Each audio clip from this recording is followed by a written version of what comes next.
Back in high school, I took a mysteries and morphology type class, or something like that. I don't remember the name of the class. It basically just had to do with real life mysteries and creepy shit.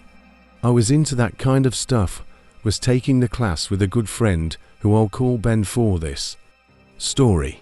The teacher of the class took us on a field trip to a nearby abandoned village with an unknown past. The village was built in the early 1900s, but seems as though it had been quickly abandoned shortly after it was built. The bus ride, there was about 20 minutes. All of us were glued to the bus windows as we pulled up some sketchy looking decrepit road.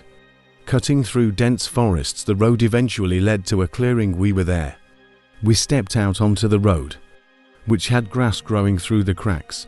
The grass surrounding was almost knee-high. Then there were the buildings, the tall archaic brick buildings with the boarded up windows.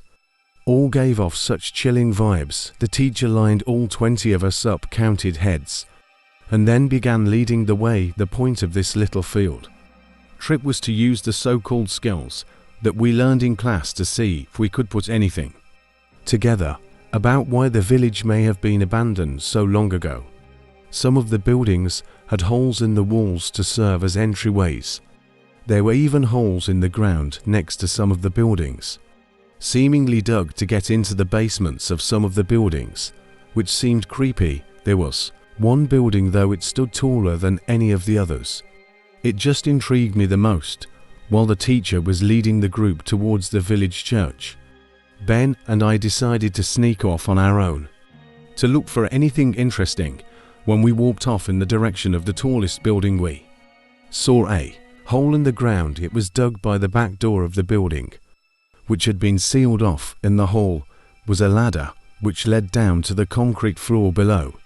We both looked at each other and knew we had to do it. Ben climbed down first, then me. Luckily, this was just around the time Apple started putting flashlights on their phones, so we had a source of light. It was creepy down there. There were a couple of beer bottles, one graffiti tag on the wall, and dusty wooden planks everywhere. There was a wooden stairway which led up to complete darkness, since all windows and doors had been sealed shut from above. We had already gone as far as to enter the building, so we figured we'd go up the stairs.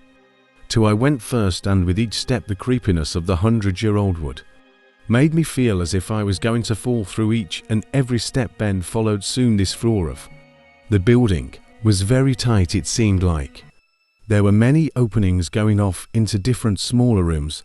It was so dark in there, you would never even guess it was daytime. Ben and I were honestly starting to get creeped out in there and agreed to go back outside, but just then there was a noise in one of the tiny rooms, like a big rock hitting the concrete floor. A normal instinct would be to run, but Ben and I froze locked eyes for a moment, then both tiptoed over to the opening of the room. We shined the lights into the room, and we ran back down the stairs and then out the rusty ladder back outside. We caught up to the group out of breath. We didn't say anything though, to avoid getting in trouble. One of our classmates asked us what was wrong. We told him we snuck into one of the buildings, and in one of the rooms, when we shined the light into it, we saw 3 guys standing, maybe 10 feet away from the doorway, facing Ben and I in a weird formation, as if they were waiting for us. As we continued following the group, we paid extra attention to the tall building. We entered from the distance, and before leaving, we saw a person's face at one of the higher level windows that had not been boarded up. We never told the teacher. In fear of getting in trouble, we didn't know what to think. Were those just homeless people living in there? Were they gang members and hiding? Ben freaks me out with his theory. He says they were ghosts of the people who once lived in the town. Still, the way the 3 guys were just hauntingly standing there, so calmly staring at us the moment we peeked our heads through that doorway. I still can't get that image out of my head. I may go back to that village one day just to prove Ben's idea wrong. Thank you for watching. Don't forget to like the video and subscribe to the channel.